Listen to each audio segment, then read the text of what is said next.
Salut, salut tout le monde. J'espère que vous n'êtes pas trop accablés par la chaleur. Moi, ça va. J'ai pas fait de brève là depuis 2 jours parce qu'en fait, je travaille sur l'écriture de vidéos Patreon très très longues, notamment celles sur les cartels. Il faut visionner pas mal de choses. Comme il y a pas de choses en fait, il n'y a pas grand chose qui se passe dans l'actualité quand on regarde bien à commenter. Mais il y a quand même des choses croustillantes. Alors, vous m'avez parlé, la semaine prochaine, je ferai un question-réponse. La semaine prochaine, je ferai un live avec mon téléphone. Voilà, j'ai quelques petits soucis d'ordi là. Je vous ferai aussi un question-réponse pour répondre à toutes vos questions. Parce que là, je peux pas vous répondre par écrit et pourtant, il y a quand même matière à dire des choses. Alors, qu'est-ce qui est intéressant en ce moment? Le vaccin russe. Vous m'avez parlé du vaccin russe. Moi, je vous avais dit, j'attends. J'attends quoi? J'attends de voir, parce qu'il y a trois, quatre vaccins en ce moment.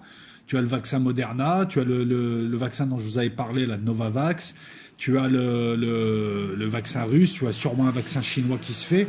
Je vous avais dit que je préférais attendre, non pas que les Russes ne puissent pas faire de vaccin, non, ce qui me surprend, c'est la vitesse à laquelle a été fait un vaccin, alors que depuis des mois, on nous dit... alors, c'est pas les mêmes qui nous ont raconté ça, hein, mais depuis des mois, on nous dit le vaccin, va falloir 2 ans, 3 ans, il y aura peut-être pas de vaccin, oh, ça va être chaud, oh là là, tout ça et tout. Et puis tu t'aperçois que tout le monde avait mis en branle des vaccins. Hein, parce que s'ils sont en test là, c'est que ces vaccins-là ont commencé à être mis en test vers mars-avril, au plus haut pour nous, en tout cas, de la Covid, hein, qui est la maladie, la Covid-19. Le virus appartient à la famille des coronavirus, c'est le SARS-2, je crois. Hein, voilà, pour être précis. Et j'étais surpris de ça. Ce qui me fait rire, et ce qui me fait penser que le vaccin russe est sûrement un vaccin valable, c'est qu'on a vu la réaction des larmins de Big Pharma, hein, qui sont là, qui sont en train de te dire ouais, mais on sait pas trop, c'est russe, donc c'est pas bien, tu vois, le cliché, la stupidité, parce qu'eux eux ont dépensé des millions, voire des milliards, pour acheter des trucs inefficaces comme le Remdesivir, et eux préfèrent donner de l'argent à Big Pharma plutôt qu'à... La différence entre la Russie et, par exemple, et tout un tas de pays, je ne parle pas des pays qui ne peuvent pas faire leur vaccin, je parle de pays qui peuvent faire leur vaccin. Je parle notamment des gros pays d'Europe occidentale. La différence entre eux et la Russie, c'est que la Russie fait son vaccin avec l'aide de l'État, c'est les crédits de l'État, c'est des scientifiques, c'est une entreprise qui bosse avec l'État, qui est là au service du public, alors que nous commandons à Big Pharma, à une grosse boîte de Big Pharma, un vaccin qu'elle va te proposer à un certain prix, et quand je vois les collusions qu'il y a entre le monde de la santé et le monde de Big Pharma, c'est-à-dire le financier plus la santé, hein, j'ai envie de dire le financier plus les vaccins uniquement, j'ai peur. J'ai peur. Et quand je les vois s'exciter parce que les Russes sont apparemment premiers dans la course au vaccin, je me dis que ce vaccin, il y a peut-être quelque chose de bien dedans. Voilà. Après avoir... Ensuite, on avait évoqué cette histoire de comment avoir un vaccin... je crois que je me suis mal fait comprendre. Je suis en train de me poser la question, c'est une question, à savoir si on doit nous refiler un vaccin mondial, ça va être compliqué, vu que tu as tout un tas de pays qui empêcheront ça, et qui préféreront vacciner eux-mêmes leur propre population, comme la Chine et la Russie. Alors comment on fait ensuite pour pousser l'analyse? Voilà, ça c'était pour ce vaccin, mais on en reparlera un peu plus longuement lorsqu'on aura plus de billes. Qu'est-ce qu'il y avait d'autre d'intéressant? Il y a parmi vous un abonné qui m'a parlé de deux rafales qui auraient illuminé une frégate. Moi j'attends de voir le lien. Je sais que ça bouge en Méditerranée orientale. Je sais que la France a envoyé non seulement des bateaux sur les zones de prospection chypriotes, où il y a un petit peu d'embouteillage, puisque les Turcs ont décidé de prospecter eux-mêmes et de représenter la République du nord de Chypre. Et alors ils viennent avec leurs bateaux prospecteurs, et ils viennent aussi avec des frégates de guerre, hein, qui ouvrent le passage. Et donc ça donne lieu à des fuites de part et d'autre. Et là, la France a décidé de mettre le paquet, puisque Macron n'a pas aimé la réaction turque. Enfin, mettre le paquet. Ils ont envoyé deux Rafale B. Deux Rafale B. Si, ils sont puissants. Deux Rafale B qui, alors je vous explique un petit peu, c'est censé être un message envoyé à Erdogan. Il doit être mort de rire, puisqu'il va falloir que je vous explique le message. D'ailleurs, c'est marrant ce message qu'il faut explicer avant et décrypter. Ces Rafale B portent la SMPA. Qu'est-ce que la SMPA? C'est un missile air-sol qui balance 300 kilotonnes de nucléaire. Donc quand on voit des avions comme ça, le message serait attention si tu attaques mon groupe aéronaval, à savoir le Charles de Gaulle et les bateaux qui sont autour, je peux te balancer un missile nucléaire. C'est ça le message que vous envoyez? J'ai pas bien compris. Voilà. Apparemment, vous êtes en train d'expliquer que si un bateau français est attaqué, il y aura des représailles, mais en envoyant des Rafale B qui portent la SMPA, c'est-à-dire c'est-à-dire un missile nucléaire très stratégique, hein, qui peut être modulé, hein, je vous rassure, 150 kilotonnes, 300 kilotonnes, c'est du très stratégique. Et c'est quand même gros, non, pour ce genre de riposte. D'ailleurs, c'est marrant, cette doctrine nucléaire où tu n'as pas de nucléaire intermédiaire. Non, parce que tu menaces les bateaux turcs qui attaqueront jamais des bateaux français parce qu'ils savent, ils connaissent la sanction. Ils savent. Je suis désolé, les gars, la flotte française est largement plus puissante que la flotte turque, et la flotte turque le sait, hein, c'est des militaires, c'est des professionnels, et on sait très bien que bon, c'est vite réglé si ça bouge. Donc les Turcs n'attaqueront jamais. Ils jouent un jeu intelligent, ils jouent un jeu chinois, ils jouent un jeu de je m'installe là, je m'installe où il y a des vides, je m'installe et je te force à gueuler. Et le premier qui met un coup à l'autre a perdu.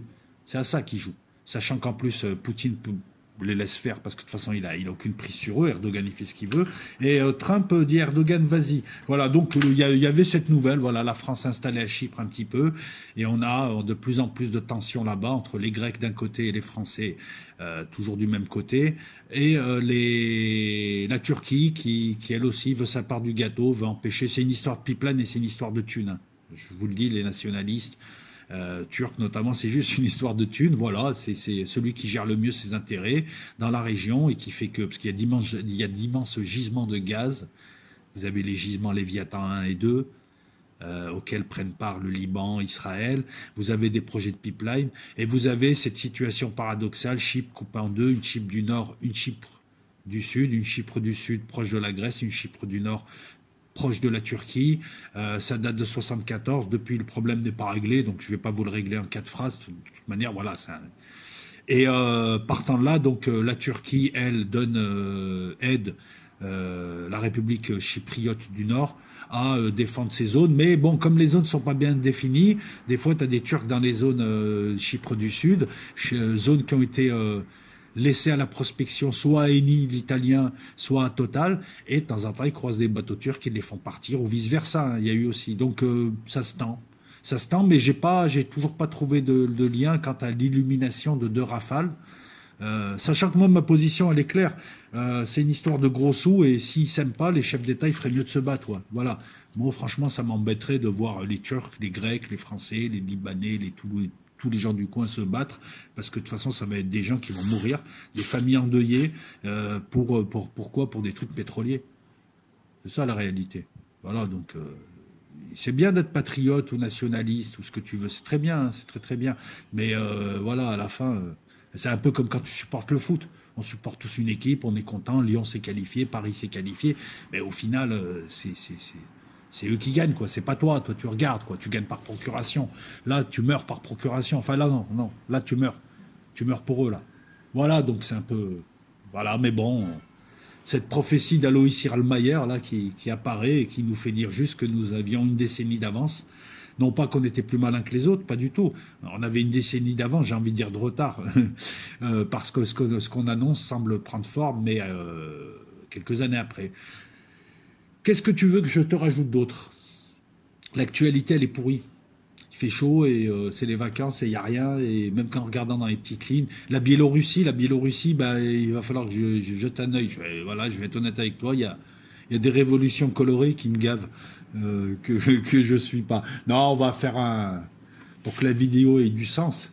Et c'était le propos de la vidéo. Moi, j'ai envie de te parler un petit peu. C'est ça qui est bien en cette époque de l'année, c'est qu'on peut faire des brèves et parler de petits points, de petites choses comme ça, et de choses marrantes. Et j'ai envie de te parler de ces bras cassés du renseignement, parce que là, ça s'accumule. Ouais, le renseignement, les services de renseignement, les espions qui espionnent avec des lunettes noires et tout. Et notamment ces affaires en pagaille qu'on voit depuis quelques années, où tu as de véritables bras cassés. Alors, quand c'est le GRU, t'es étonné. Le GRU, c'est les services de renseignement russes, militaires. Ces dernières années, ils accumulent des échecs. Mais le problème, c'est que c'est des échecs de bras cassés. Donc même les autres services comme le SVR, qui est le service de renseignement russe, hein, c'est pas le FSB contrairement à ce qu'on croit, même le SVR se plaint d'eux. Ben, c'est des opérations, ils se font attraper, je sais pas. Alors Maria Butinov, ça vous dit quelque chose? Aux USA, on l'a fait passer pour une espionne, c'est une agent d'influence. Alors elle, c'est le FSB. Bon, elle se fait cramer comme une amatrice, puisqu'elle communique par le biais d'Internet et de mail avec son, entre guillemets, officier traitant. Marianne Butinov, allez voir, en plus tellement discrète qu'elle se déguisait en Lara Croft. On se demande si elle a 14 ans ou si elle en avait 30, quoi. Une rouquine en plus, enfin quand je dis en plus, c'est pas grave, mais une rouquine russe. Mais c'est pas le pire. Le pire, par exemple, c'est quand tu as des officiers du GRU qui arrivent en même temps à l'aéroport d'Amsterdam, qui sont venus pour espionner une organisation européenne qui enquête sur cette histoire d'avion qui aurait été abattu au-dessus de l'Ukraine par un missile. Certains l'attribuent à la Russie, d'autres aux séparatistes du Donbass, et quelques-uns te disent que c'est un false flag. Cette histoire de missile, d'avion malaisien, vous vous rappelez, qui n'a toujours pas été résolue. À ce moment-là, les Russes voulaient savoir un petit peu ce qu'il y avait dans l'enquête. Et ils t'envoient des mecs du GRE. Pas discrets. Tu les reconnais de loin. Déjà, mais pas déjà, tu vois les photos, tu sais, ils arrivent ensemble à l'aéroport. Déjà, je sais pas, vous pouvez pas venir séparément. Parce que vous avez tous la même tête, on voit de loin que vous êtes du GRU. Carré, avec des têtes voilà, ils ont des têtes d'assassins, quoi. Ils ont des têtes d'assassins et de bricoleurs. Mais c'est pas le pire. Pour des agents de renseignement, là je te rappelle qu'on parle de l'élite, de la crème, de gens super malins, tellement malins que ils se regardent dans la glace, ils se feintent, quoi, les mecs. Les mecs ensuite ils tournaient en voiture avec leur appareillage électronique autour de cette organisation. Et je te mettrai le nom au montage de l'organisation. Voilà. Et ils essayaient de choper le Wi-Fi des employés. Et ils pensaient qu'ils n'allaient pas se faire repérer. Donc en quelques jours, ils ont été repérés très très vite, hein, par les services concernés de contre-espionnage qui les ont attrapés. Et les mecs sont tellement puissants qu'on a retrouvé dans leur poche des notes de taxi qui venaient les chercher au siège du GRU. Les gars, ils avaient ça dans leur poche pendant qu'ils travaillaient à Amsterdam, en train de tourner comme des golemons, comme des rôdeurs. Tu sais, on dirait des rôdeurs qui se font cramer dans un lotissement, parce qu'ils ne sont pas discrets du tout. Voilà, ça c'est un échec de bras cassé. C'est impressionnant, et c'est pas le seul. Hein. Je vous rappelle que le GRU était dans l'affaire Skripal. Donc quelque part, je me dis peut-être que finalement, ils ont vraiment essayé d'assassiner le père Skripal et que c'est le GRU, donc ça a donné un truc de bras cassé, tellement bras cassé qu'on n'arrivait même pas à penser que les Russes puissent faire une opération aussi naze. Non, il y a eu beaucoup d'opérations nazes. Tu sais, voilà, de tête comme ça... le service action iranien qui t'envoie à un moment donné 2 types pour aller égorger. Alors, c'était qui? Chapour Bakhtiar ou Assuren en 90. Ils sont allés tuer un opposant iranien. Et au lieu d'être exfiltrés immédiatement, non, je ne sais pas comment ils se démerdent, ils ont décidé de visiter la Savoie. Et à la fin, on les retrouve cachés dans une barque en Savoie. Les services iraniens, c'est pas les services de la CAF, quoi. Normalement, ça flingue, il y a une filière pour sortir. Non, les gars sont rentrés en illégaux. Même leur ambassade n'était pas au courant. Ils étaient 2. Ils sont allés sonner auprès du type. Mais il me semble que c'est Chapour Bakhtiar. Hein. Ils l'ont égorgé, à l'ancienne en plus. Ils sont repartis. Drôle d'affaire. Hein. Elle est vieille, cette affaire. Elle a 30 ans, mais en matière de bras cassés, voilà. Bon, après, je ne sais pas comment ça finit pour eux. Je pense qu'ils sont encore dans les geôles de l'État. Mais on parle de services de renseignement. Tu veux que je pousse? Non, on arrive. Le meilleur, il y en a 2 en ce moment. Les Séoudiens. Alors, on apprend là, avec quelques années de recul, c'est marrant. Hein. Le gouvernement canadien est très timide. On apprend avec du recul qu'après l'exécution barbare de Jamal Khashoggi, le journaliste séoudien qui a été coupé en morceaux, hein, ils en ont fait une série, le mec, ils en ont fait une série Netflix en 3 saisons, hein, il a été découpé en petits morceaux dans l'ambassade, au consulat séoudien à Istanbul. Quelques jours après, alors que les mois commençaient à prendre dans le monde, MBS t'envoie la même équipe au Canada pour en choper un autre. Le truc, il est fou. T'envoies la même équipe, alors que dans le monde, on commence à se poser des questions. Où est Khashoggi? Où est Charlie? On le cherchait de partout. Première chose. Et deuxième chose, il faut savoir que si toi, tu te poses des questions sur ces types, les services de renseignement, ils les ont logés, ils savent qui ils sont. Donc quand tu vois l'escadron des faucons, ou je dirais plutôt l'escadron des chatons, il envoie la même équipe. C'est des types, Zama, c'est des types qui sont service action. Il faut voir les bras cassés. Les mecs, on dirait des serveurs de kebab déjà. Ils arrivent, c'est tous les mêmes. Ils ont tous, ils ont des têtes bizarres, quoi. Ils ont des têtes d'officiels, mais officiels qui, c'est pas des profs remplaçants qui arrivent en milieu en milieu de saison. Ils arrivent à Toronto ensemble. Grosse feinte, ils essayent de feinter la douane en passant par des portiques séparés, ils sont trop balèzes. Hein. Oh putain, le coup de l'année. Certains d'entre eux avaient des outils médicaux légaux, et tout de suite ils sont cramés. Je veux dire, même Stevie Wonder, il les a vus, il a reconnu l'équipe qui a découpé Khashoggi. Les gars, ils se font refouler parce que le Canada était timide sur ce coup. Ils les ont refoulés, ils savaient que c'était les tueurs, ils auraient pu les arrêter, mais ils voulaient pas d'histoire avec les Séoudiens. En plus, ils étaient en train de renouveler une commande de blindés, donc ils ne pouvaient pas non plus se permettre de perdre une commande de blindés. Il est là le problème, hein, quand tu parles de droits de l'homme et tu fricotes avec des dictatures, des bouchers, des arriérés et des égorgeurs, à un moment donné, tu te retrouves emmerdé, quoi. Est-ce que je les arrête parce qu'ils égorgent les gens, c'est des bouchers, ces types, tu tues pas quelqu'un comme ça, et puis tu tues pas comme ça, voilà.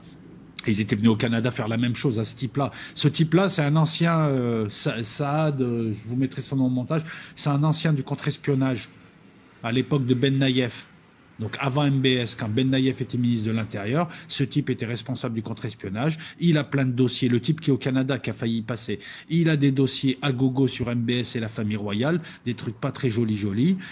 Sa tête est mise à prix et MBS voulait se le faire en même temps que Khashoggi. Donc il envoie cette équipe, l'escadron des chatons, qui se fait repérer directement. Alors, tu vas me dire, ouais, mais je vois pas. Écoute, mec. Quand t'envoies flinguer, déjà, t'envoies pas des types de ta garde rapprochée. Premièrement, c'est facilement identifiable. Deuxièmement, t'envoies des illégaux, des types démarqués, comme on dit. Troisièmement, ils n'arrivent pas en même temps à l'aéroport. Je veux dire, il y a des moyens de rentrer au Canada. Il y a plein de points d'entrée. Tu prends le temps, tu mets une semaine, surtout que c'est des opérations qui sont préparées. Quatrièmement, tu viens pas avec tes devoirs. Tu viens pas avec tes outils médicaux légaux. Quand tu es un illégal, tu rentres, c'est dans le pays. Dans le pays, c'est très facile de faire en sorte que tu aies une équipe qui puisse te livrer le matos sans te voir par le biais d'une boîte aux lettres morte. C'est le b.a.-ba. Hein, tu lis même un roman d'espionnage, même un SAS, et il t'explique ça. C'est le b.a.-ba. Hein, c'est ce que je te dis là. C'est le b.a.-ba. Ensuite, et puis t'évites de venir avec des passeports séoudiens. T'envoies d'autres gens. Je sais pas, ils sont tellement pétés, ces gens qui pourraient t'envoyer des Yéménites, ils pourraient t'envoyer des Somaliens, ils pourraient t'envoyer d'autres gens.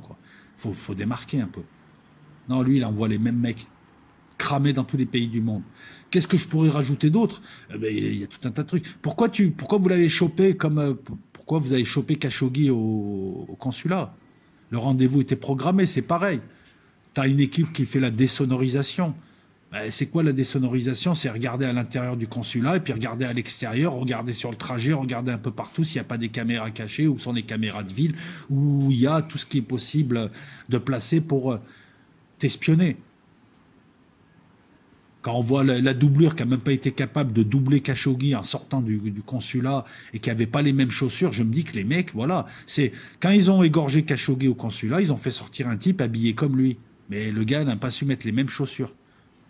C'est pour vous montrer le niveau d'amateurisme. Ces types-là, donc, ils n'ont pas pu aller flinguer le type au Canada, tant mieux pour lui, mais ça montre un petit peu les méthodes des Séoudiens, ça montre le degré de collusion quand tu as du fric avec ceux qui font la leçon de morale à la terre entière et qui te parlent de droits de l'homme. Hein, tu finis par t'emmêler les pinceaux. Tu peux pas vendre des canons et des avions qui vont aller tuer des Yéménites et après parler de droits de l'homme. Tu peux pas parler d'antiterrorisme et aller voir MBS qui est l'un des sponsors de l'antiterrorisme. Hein, soutenu par son grand sponsor, les USA, tu peux pas ça. Et tu peux encore moins laisser une équipe de bouchers comme ça, être criminels incompétents, hein, totalement incompétents, faire ce qu'ils font. Les types c'est à ça que tu vois que les Séoudiens sont mauvais, mais vraiment mauvais. C'est à croire qu'ils s'entraînent pour être mauvais, c'est un sport. C'est un sport, ils sont dans une fédération, ils s'entraînent le mercredi, il y a des compètes le samedi, c'est pas possible pour être aussi mauvais, faut passer professionnel. Voilà. Là, on parle de type d'un service action. C'est comme le service action français, ou comme la CIA, tout ça. Là, c'est les Séoudiens. Les mecs, tu les regardes, je te dis, ils ont des têtes de serveurs dans un grand resto kebab. Ils ont pas, je sais pas, je comprends pas. Voilà. Khashoggi, par exemple, tu vas me dire, ouais, mais toi qui es plus malin, mais le rendez-vous, il est prévu à l'avance. Le gars, il va arriver, il va s'installer dans un hôtel, il va prendre un taxi, il va venir. Tu l'interceptes sur le trajet. tu montes une équipe. Je te dis, tu as une équipe qui livre le matos, vu que le truc, il y a le temps de le préparer. Tu as une équipe qui livre le matos, qui le mettra dans des boîtes aux lettres mortes. Tu as une équipe qui se reconstituera, qui le récupérera, qui se refera. Ensuite, 2 équipes légères qui le prennent en trajet entre l'hôtel et... Regarde, c'est très simple, il sort de son hôtel, il prend le taxi, il descend du taxi. Tu as des voyous qui l'agressent. Et on le pique. Et on le pique avec certains poisons, très faciles à obtenir pour un État.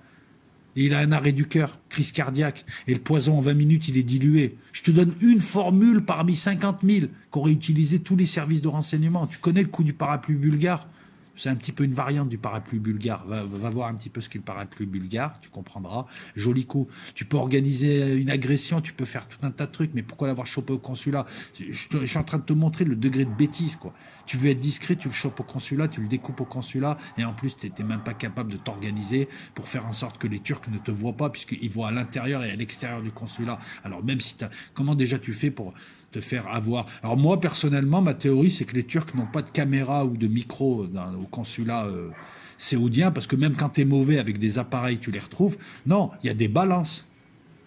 Mais pareil, quand les Turcs te disent Khashoggi, au consulat, ils l'ont découpé, nous avons des preuves, nous avons des caméras, c'est une manière de démarquer, de faire refroidir leur information et surtout leur informateur qui est à l'intérieur. Pépitel Loco, prends des notes. Voilà, c'est comme ça qu'il faut décrypter l'information. Et on ne te donnera jamais les modes opératoires pour agir et on ne donnera jamais les modes opératoires de surveillance. Les gars, ils auront toujours une carte en plus. Mais à l'extérieur, tu as des caméras, tu sais bien que n'importe quelle grande ville maintenant, a fortiori Istanbul, a des caméras partout. Et puis tu sais que voilà, les types ils bossent là-bas. Je crois que c'est le MIT, hein. Il me semble que c'est le MIT. Comment tu peux faire autant de gaffes? Et là, donc, ils voulaient faire la même 3 jours après, il me semble, au Canada. Hein. Ça se passe en 2018. Les Canadiens les ont repérés direct. Tiens, c'est l'équipe de bras cassés qui a égorgé l'autre. Ah, mais ne le dis pas trop fort. Parce que le monde ne sait pas encore qu'il est égorgé. Mais tout le monde savait plus ou moins comment il allait finir. Voilà. Et je vous garde la meilleure pour la fin. La meilleure, c'est le 24 juillet. T'as 2 types qui se font arrêter à Créteil par la police. Ils sont repérés comme rôdeurs par des voisins. Ah, la honte, vous allez voir. Ouais, c'est nous le palmarès de la honte, là, sur ce coup-là. Les types se font interpeller, puis on découvre une voiture qu'ils venaient de voler dans la nuit. À l'intérieur, tu as des garrots, des gants, un 9 mm. Enfin, ils ont tout leur attirail, quoi. Et au final, ces types se présentent comme étant des agents du service action de la DGSE, à la police qui était effarée, et qu'ils étaient en mission, et qu'ils étaient en train de faire un contrat à Créteil. Alors d'entrée de jeu, suspicion, d'entrée de jeu, la DGSE a fait fuiter des communiqués comme quoi ces types-là, ils étaient autant du service action que moi je suis suédois. Après, on nous a dit que c'était des auxiliaires. Il s'avère que maintenant, ils sont 4. C'est une drôle d'affaire, hein. Parce que les types, on dirait des bras cassés. Je me suis même demandé si c'était pas des Séoudiens. Ben écoute, un soir, ils cassent la vitre d'une voiture, ils volent la voiture, tu vas te dire, ouais, la vitre cassée, c'est pas discret. C'est vrai, mais le fait de la voler en pleine nuit fait que tu as jusqu'au matin pour utiliser la voiture sans qu'elle soit sur le fichier des voitures recherchées, parce que le propriétaire dort. Jusque-là encore ça va. Bon, bref, on sent déjà que c'est de l'impro, mais ça va. Ouais, il y a quand même pas mal d'impro, parce que quand tu es un agent de service de renseignement, tu fais en sorte que chacun de tes gestes minimise les risques. Pour chaque geste, tu te dis, est-ce que ça va augmenter le facteur d'incertitude de la mission? Voilà, il faut que tu contrôles un maximum les paramètres. Bon, mais c'est pas très grave. Non, ce qui est grave, c'est qu'à l'heure de Google Images, de Google Street, du satellite, de tout ce que tu veux, même le dernier des services municipaux utilise Google Street, eux, ils vont aller rôder autour de la maison de la cible, dans la nuit. Ça, le service action, il fait pas comme ça. Il travaille pas comme ça. Ni lui, ni les tueurs genre Commando Alpha. Voilà, tu fais pas un repérage comme ça en pleine nuit. Ils sont tellement balèzes qu'ils se font repérer, mais je te dis, mais même, c'est la 7e compagnie. Ils se font repérer par les voisins.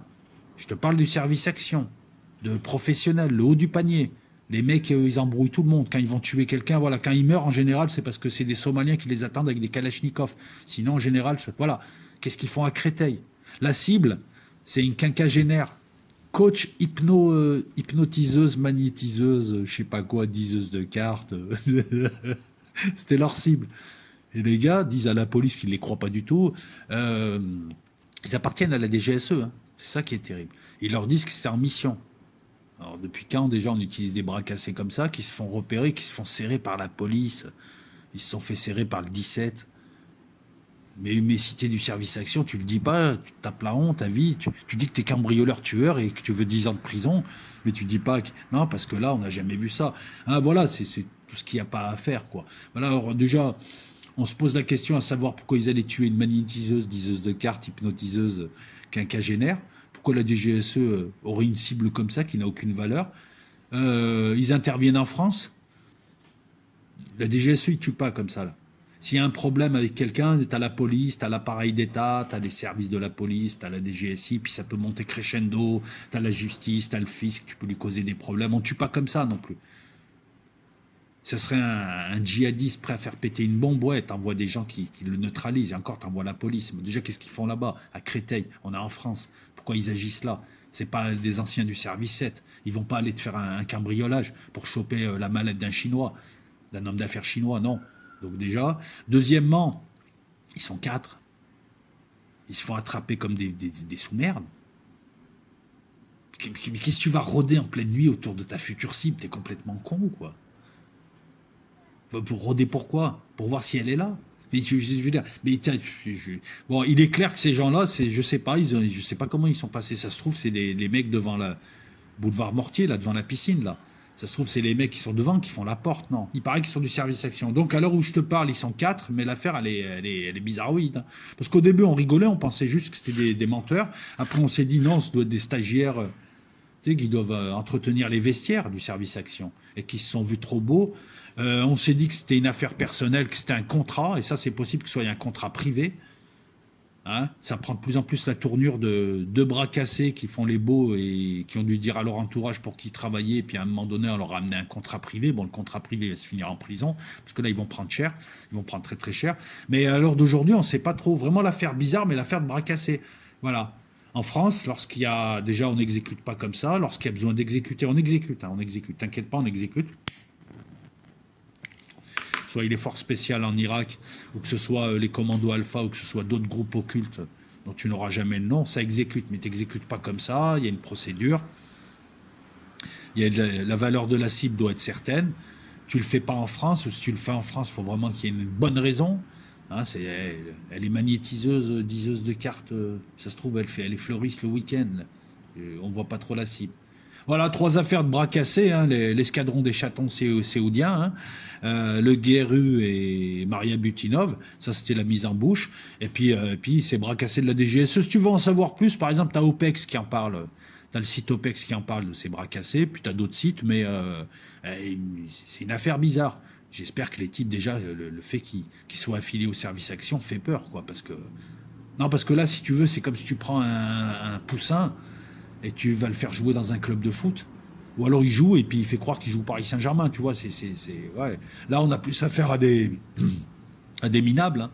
Voilà. Non, mais en plus, pourquoi tu vas rôder? T'as vu ta cible? Mais même avec un tour de rein, ta cible, je m'en occupe en une après-midi, sans me faire voir. Voilà, si je comprends pas. Les mecs, en fait, on dirait surtout des abrutis qui ont voulu jouer aux espions. Mais c'est honteux, tu vas pas repérer. Tu vas repérer quoi? La configuration des lieux, ta Google Street, tu vas repérer ta victime. Il y a une manière, mais et puis quand tu vas repérer, tu vas pas en pleine nuit pour te faire repérer toi-même par les voisins. Le mec qui part en repérage, ils se font repérer. Au petit matin, à 8 h du matin, ils se font serrer. Déjà, rentrez chez vous. Ils se font serrer par la police. Dans leur voiture, il y a tout l'attirail. T'es venu la tuer ou pas? Si t'es venu la tuer, qu'est-ce qu'il fait l'attirail de garrots, de gants? Tu sais, ça me fait penser à ces loups solitaires, entre guillemets, qui, une fois qu'ils ont servi... Donc à faire un attentat, à la fin on leur met des trucs dans la voiture, tu sais, des Corans, des trucs comme ça. Alors que ça tient pas la route, hein, tout le monde te le dira. Je dis, le mec il se balade pas avec leur Coran, c'est pas un pasteur le mec. Là c'est pareil.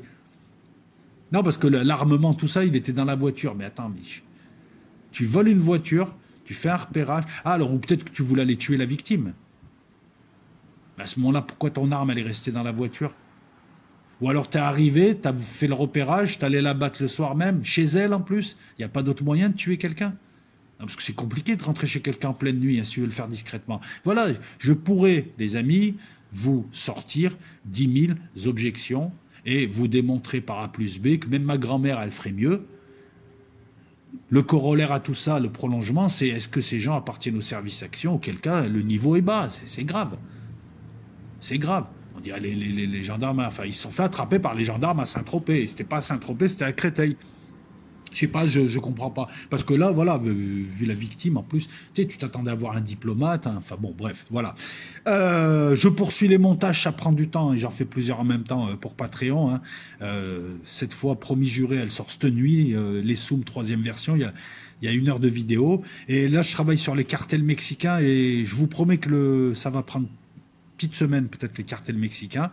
Je vous mettrai des vidéos Patreon sur le droit, là, comme je vous ai promis là. C'est le montage, ça prend du temps. Hein. Et je travaille avec un petit ordinateur, hein, c'est assez vieux. Mais la vidéo sur les cartels vaudra le coup d'être vue.